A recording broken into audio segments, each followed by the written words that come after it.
We're here to honor the battle flags, but I'm here specifically this morning to honor your families for what you've done in reaching out to help us support this project and to take better care of these incredible artifacts, these 240 battle flags. I want to start, if I could, just with a short story. First Lieutenant Willard Eaton of Otsego, Michigan, was promoted rapidly through the ranks of the 13th Michigan Infantry Regiment, becoming a captain in 1862 and a major the following year.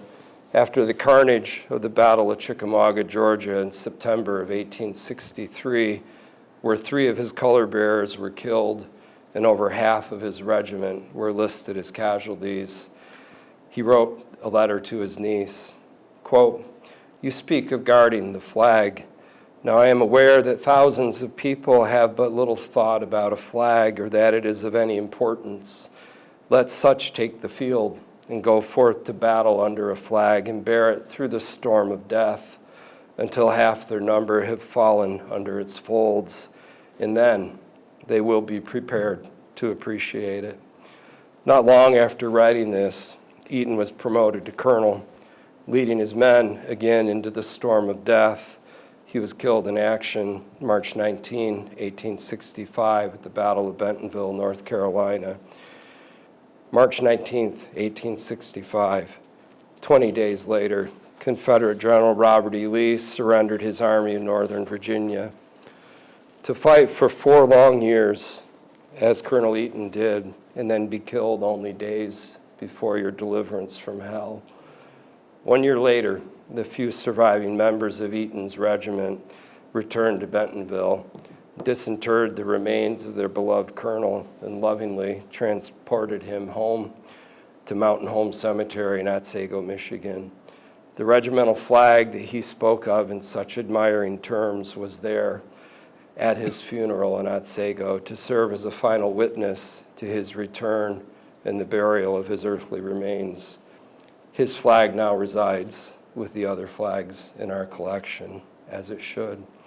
Those of you who are able, if you could please rise, and we'll start with the Pledge of Allegiance. I pledge allegiance to the flag of the United States of America and to the republic for which it stands, one nation, under God, indivisible, with liberty and justice for all. Thank you. Thank you all again so much for your attendance this morning. Those of you that didn't get a chance to meet me formally, my name is Matt Van Acker. I've had the honor of serving as a co-chair and chair and director, curator of Save the Flags, a project that was started well over 30 years ago as a part of the restoration of our state capitol. The goal of this grassroots project is to properly care for and conserve and research and display a collection, an incredible collection, 240 battle flags carried by Michigan soldiers in the Civil War, the Spanish-American War, and World War I. All of those flags originally resided here in our Capitol within the confines of the rotunda in the central portion of the building. And now they reside at a special archival storage space, a unit at the State Museum just down the street. For the first time ever, though, with the construction of Heritage Hall, we are conducting on-site conservation of the battle flags here in our conservation laboratory, which you'll get a chance to see a little bit later. We are here, as I mentioned, to honor the flags in our collection, but specifically to honor you for your kind donation and adoption of 4 of those battle flags carried by the 6th Michigan Cavalry Regiment and the 1st Michigan Colored Infantry Regiment during the Civil War, a flag of the 31st Michigan Infantry Regiment, which was carried during the Spanish-American War, and a flag carried by the 214th Signal Battalion during World War I. I especially want to thank you for your support of those latter war flags. The Civil War flags tend to garner a little bit more attention than the latter war flags, so it means so much to me that your family wanted to care for those too and honor those flags. With these adoptions and your financial support, your families are affirming that yes, you do in fact know the value in a flag and that it is in fact, quote, of some importance, end quote. To a soldier, a good soldier, the colors of his regiment are a priceless treasure. For their honor, he will submit willingly to any sacrifice, and a stain cast upon them is a stigma upon his own character. In the hour of peril, he will rally round them, heedless of the din of battle, and he considers his life of no value in their defense. Frederick Curtenius, Colonel, Sixth Michigan Infantry, Heavy Artillery Regiment, he considers his life of no value in their defense. These words from a time and a place when words such as these and valor were common. So I had the great fortune of being born and raised here in Michigan's capital city of Lansing, just a little west of here in Delta Township, quite literally in the long morning shadow of this beautiful Capitol building. One of my very earliest childhood memories was of visiting the Capitol, I think with my older brother's Cub Scout den. I tended to be a tag-along, being the youngest of 7 children, so I accompanied a lot of my older siblings' events and field trips. I remember our family standing in the rotunda, surrounded by the smoke-begrimed, battle-scarred, bullet-torn, and yes, blood-stained flags that our noble Michigan volunteers bore into, fought, bled, and died beneath on the battlefields of the great American Civil War. In their effort to end the scourge of slavery in this land, in their attempt to preserve our fragile union, I'm quite certain that at the tender age, there was no way I could have possibly comprehended the importance of those battle flags, the level of service and sacrifice that those flags represented. Even so, I found the experience to be humbling, remarkable, and very, very memorable. I was 4 years old, one of my earliest childhood memories. And now I stand before you after the passage of some 50-plus years, having been honored with the responsibility of helping to care for those priceless treasures. These flags have become to me a very important part of who I am as an individual, proud citizen of this great state of Michigan, an essential part of who I am as an American. These flags have a way, their way, of deeply affecting a person. To gaze upon the battle honors lovingly inscribed, the blurred and shrunken stars, the stitches of the soldier's own desperate attempts at battlefield repairs, the shattered staffs, the frayed fringe, the still pungent odor of centuries-old spent powder, the silk, crimson stained. To lay a finger beside a bullet hole, a hand astride a saber slash would make a believer, a true believer, out of any doubting Thomas. Hearts of stone could not help but to be moved, melted, and softened by the experience. These flags have become to me as dear old friends, ragged, worn, aged, tired, so very, very tired, but desirous still, desirous of the opportunity to tell their stories, desirous still in their own infirmity, as our old friends often are, to have someone, to have anyone listen to their stories. But alas, sadly, these flags do not, nay, they cannot speak in audible tones. But their stories of undaunted courage and unimaginable bravery are manifested by their rent folds and in their silken fields of glory. To the men, the flags were the colors, the embodiment of the regiment. The colors, the term itself evokes such deep affection, emotion, and reverence. The colors, not just some rag tied to a stick, but the colors, the pride of the regiment. These colors stand today as a touchstone to history. They were the soldiers' touchstone to history. They are my touchstone to history. They are our collective touchstone to history. The colors stand today as a constant reminder of the Michigan service members who have answered our nation's call, including many of you.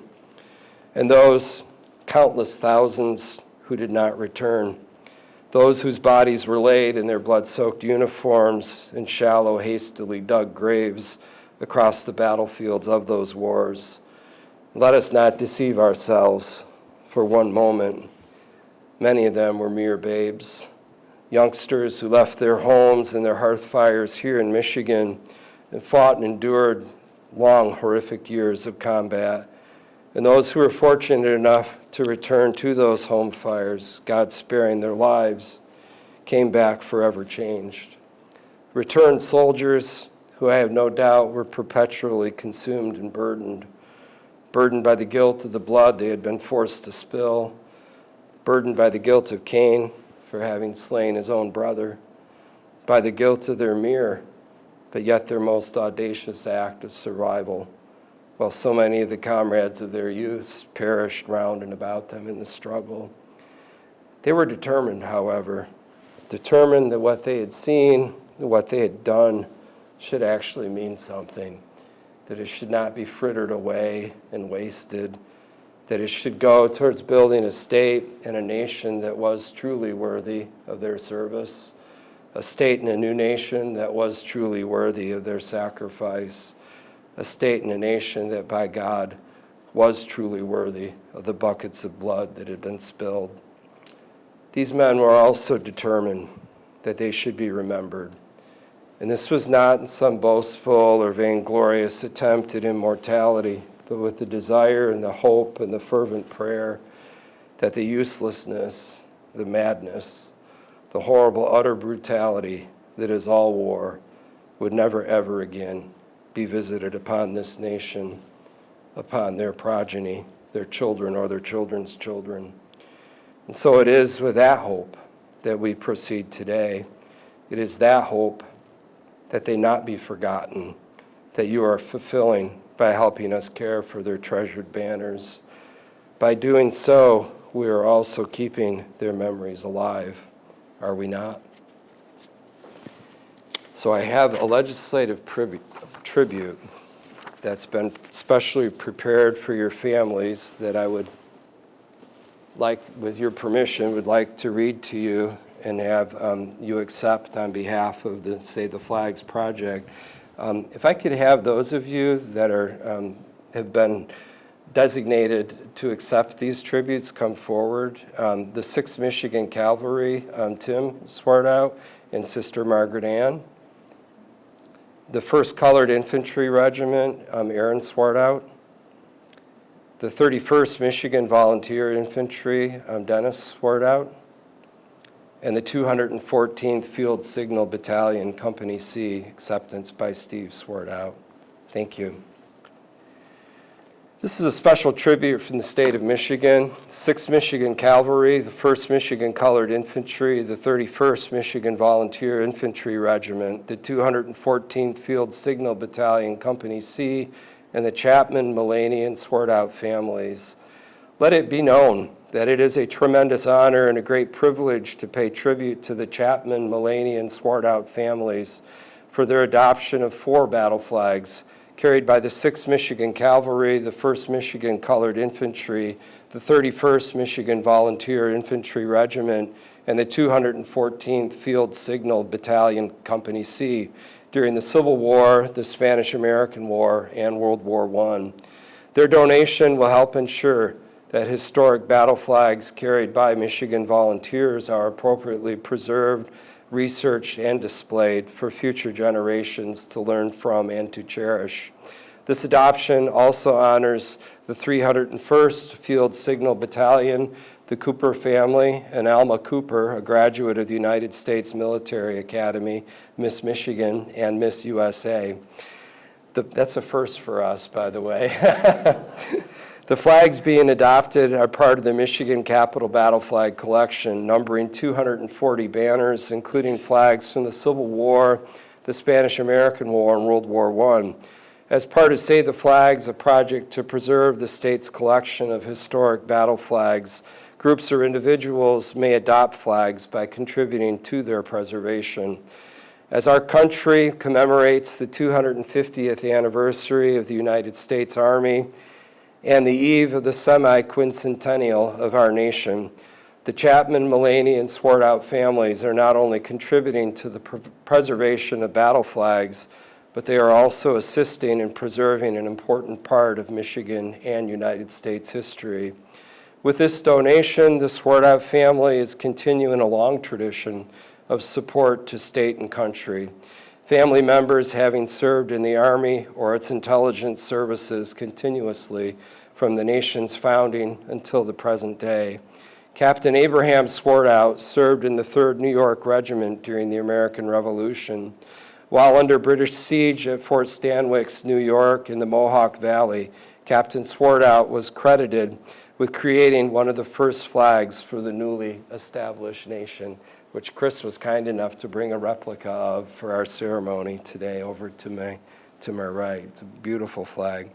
The flag flew defiantly in the face of the enemy, and a replica flag flies over Fort Stanwix every year on the anniversary of the siege. Jacobus Swartout served as a brigadier general under General George Washington, the American Revolution.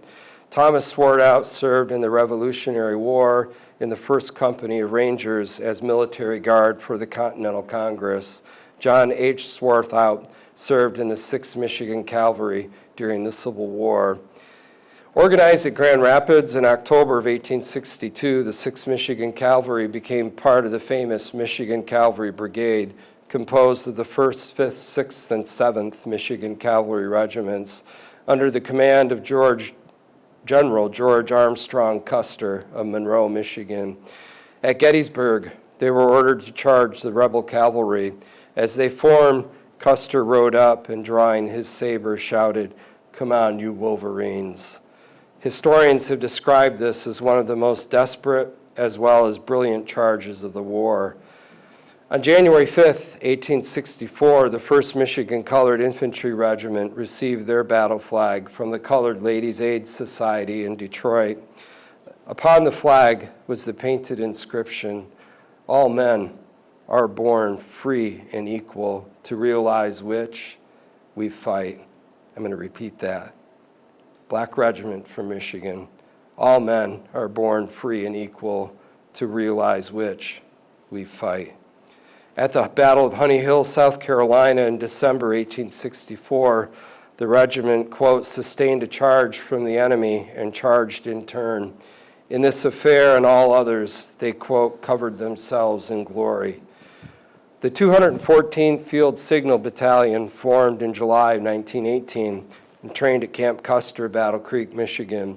The battalion provided essential communication duties overseas during World War I, and it was stated that the 214th was the best trained and best organized unit of its kind in the country. In special tribute, therefore, this document is signed and dedicated to honor the troopers and soldiers of the 6th Michigan Cavalry, the 1st Michigan Colored Infantry, the 31st Michigan Volunteer Infantry Regiment, the 214th Field Signal Battalion, and the 301st Field Signal Battalion, and all other American service members living and deceased, including family members of the Chapman, Malaney, and Swartout families. These courageous warriors, I believe, would find great comfort in the knowledge that their service and sacrifice and their beloved battle flags are still remembered, cared for, and appropriately honored.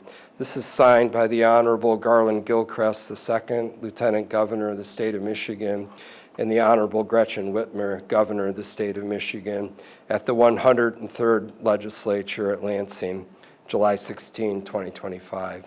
Thank you so very much for all that you have done to help us care for these precious artifacts.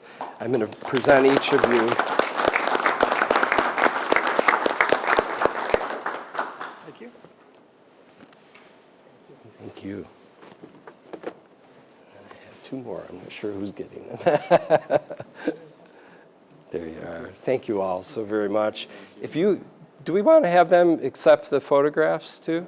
With that, I'm going to introduce my colleague and partner in crime, Leith Curtis, who's going to come up to present the photographs.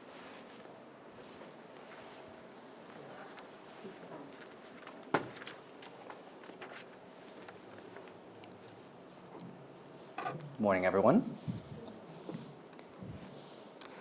On behalf of the people of the state of Michigan and the Michigan State Capitol Commission, we present to you these photographs here of the flags that you're helping to preserve.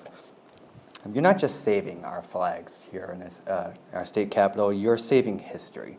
And we thought it would be fitting for their memory for these photographs here. So thank you all so very much. You can go ahead. Present you all here with these photographs here. Yeah. I'll take that. Yeah, correct us. Make sure you get the right photo you're intended to get. 31st and the Signal Battalion, or the Colored Regiment, sorry. Yeah. Yes, forgive me. Thank you all so much. Thanks, Lee. So I'm going to introduce Jerry Benson on our staff, and Jerry has a special tribute. And Chris, I know you're very much in the background and like to be that way, but you've done an incredible job in organizing your family and organizing this event. So if you could come up, please. I want to put you on the spot to accept this on behalf of your family, please. Do you want me at the microphone? Wherever you want to, Jerry. I can do it right here. I'm going to take my glasses off because my bifocals haven't arrived yet. So, from the Department of the Army, Certificate of Appreciation awarded to the Chapman, Malaney, and Swartout families for extraordinary dedication to the preservation of Michigan's military heritage through your family's adoption of 4 historic battle flags, those carried by the 6th Michigan Cavalry, the 1st Michigan Colored Infantry, the 31st Michigan Volunteer Infantry Regiment, and the 214th Field Signal Battalion, Company C. In honor of your ancestral military service dating back to the American Revolution, your generous contribution directly supports the safeguarding of the Michigan Capitol Battle Flag Collection. Your commitment ensures these irreplaceable artifacts will be preserved, studied, and displayed for generations to come. As the United States commemorates the 250th anniversary of the founding of the United States Army, your actions honor the memory of the past Michigan soldiers and inspire the current future soldiers of the Michigan Army National Guard. From Captain Abraham Swartout's defiant flag raising at Fort Stanwix to John Swartout's service in the 6th Michigan Cavalry, your family's legacy affirms a sacred truth shared by all who have served under the flag. That remembrance is a sacred duty for all Americans to take part in. Your support brings great credit upon your family, the state of Michigan, and the Michigan Army National Guard. Given under my hand this 9th day of July, 2025, Ravonda W. Waugh, Brigadier General, Michigan Army National Guard, Assistant Adjutant General.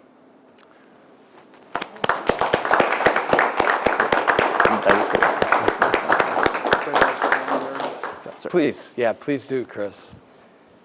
I should mention that Jerry's a Marine, too. He doesn't like me to put him on the spot, but I think it was appropriate that Jerry present that.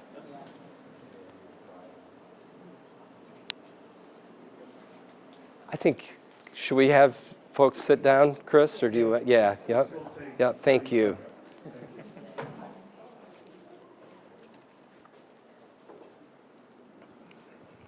An important reason why we gathered here is to acknowledge the true heroes, all those who work for the state of Michigan, who deserve our deepest gratitude and recognition for their dedicated, detailed work in conserving a unique part of Michigan and United States history for future generations. Let's give them the applause they deserve.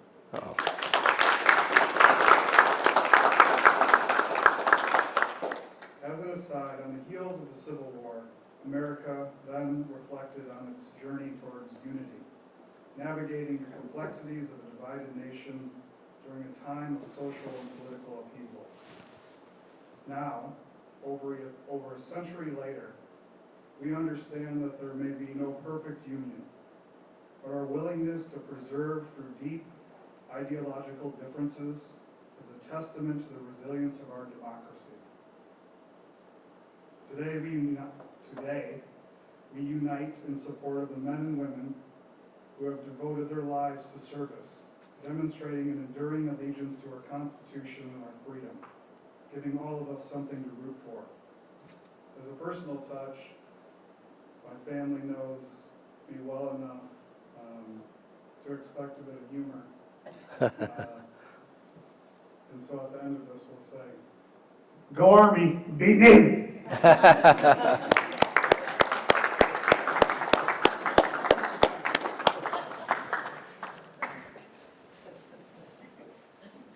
So Chris had sent me a link to a really wonderful video that commemorates the 250th anniversary of the founding of the Army.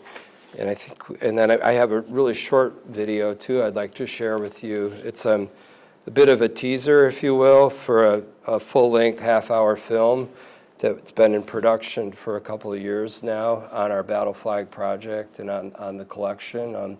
By the way, I'll put a plug in for that too. We're going to be premiering that film we think it's going to be a really wonderful event here on December 6th. So if any of you are Michiganders and want to come to that, try to get me, if I could, your email, and I'll get you on our Save the Date list and give you some information about that. But it'll be a Saturday premiere, both a matinee and an evening showing.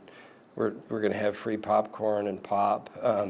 So some of you may not know, James Verner was a veteran of the 4th Michigan Cavalry Regiment, the founder of the Verner's Pop Company. So they've been big supporters of the project. And any big events we have, the local distributorship usually supplies us with free Verners. So that's an aside.